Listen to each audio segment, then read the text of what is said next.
jangan kasih makan monster kecil ini. Di sebuah lorong sekolah yang sunyi dan berkilau, seekor kucing oranye yang sangat gemuk bernama Chico sedang berjalan santai. Dengan tas merah favorit di punggungnya, ia berhenti tepat di depan sebuah kandang besi misterius yang terletak di pojok laboratorium. Di dalamnya, duduk seekor makhluk mungil berbulu ungu dengan mata bulat besar yang tampak sangat menggemaskan. Chico menatapnya dengan penuh rasa ingin tahu, sementara makhluk yang dipanggil Gembul itu memiringkan kepalanya dengan lucu. Tepat di atas jeruji kandang, terdapat sebuah papan peringatan dari kayu yang sudah agak tua. Huruf-huruf di papan itu ditulis dengan warna merah mencolok yang seolah-olah berteriak. Chico membaca tulisan itu dengan dahi berkerut. Peringatan, jangan pernah memberi makan monster ini kue. Chico terdiam sejenak, memandangi tas merahnya yang penuh dengan camilan manis, merasa bimbang antara mengikuti aturan atau rasa kasihan. Namun, Chico adalah kucing yang sangat baik hati dan sedikit keras kepala. Ia berpikir, hanya sepotong kecil, kue stroberi tidak akan menjadi masalah. Dengan tangan gemetar karena semangat, Chico membuka tas merahnya dan mengeluarkan sepotong kue stroberi yang harum. Ia menyodorkan kue itu melewati sela-sela jeruji kandang. Gembul seketika berdiri, hidung kecilnya kembang kempis mencium aroma manis tersebut, dan dengan cepat melahapnya dalam satu gigitan. Tiba-tiba, suara puff yang sangat nyaring terdengar hingga mengguncang debu-debu di lantai.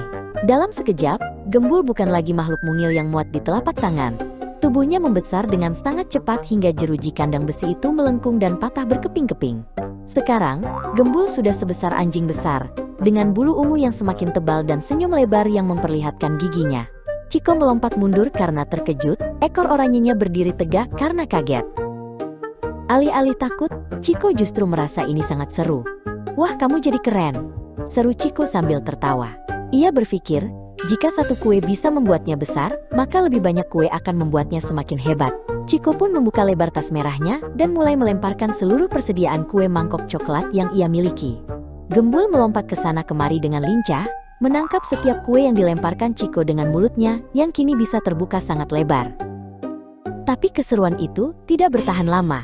Gembul terus tumbuh dan tumbuh dan tumbuh tanpa henti.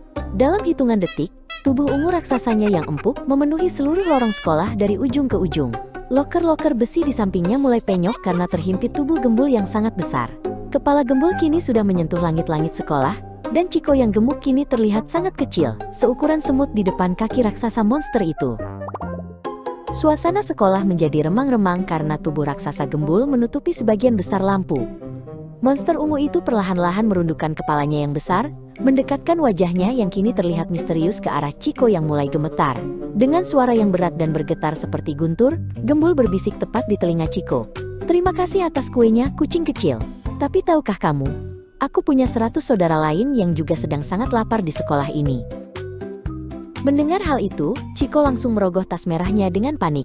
Ia mencari-cari dengan sangat cepat, berharap masih ada 1 atau 2 biskuit yang tersisa di pojokan tas. Namun, saat ia membalikan tas merahnya, yang keluar hanyalah udara kosong. Chico menggoyang-goyangkan tasnya dengan putus asa, tapi benar-benar tidak ada lagi kue yang tersisa. Ia mulai membayangkan bagaimana jika 100 monster lapar lainnya meminta makan kepadanya.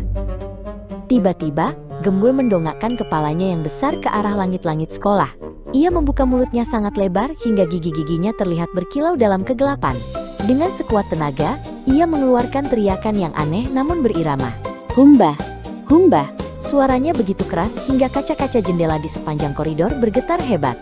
Teriakan itu terdengar seperti sebuah sinyal rahasia yang dikirimkan ke seluruh penjuru gedung. Setelah teriakan itu berhenti, suasana menjadi sangat sunyi, hingga detak jantung Chico pun terdengar. Tiba-tiba, kreak, kreak, terdengar serentak dari seluruh loker di lorong itu. Satu persatu, pintu loker besi yang tadi penyok mulai terbuka sedikit demi sedikit.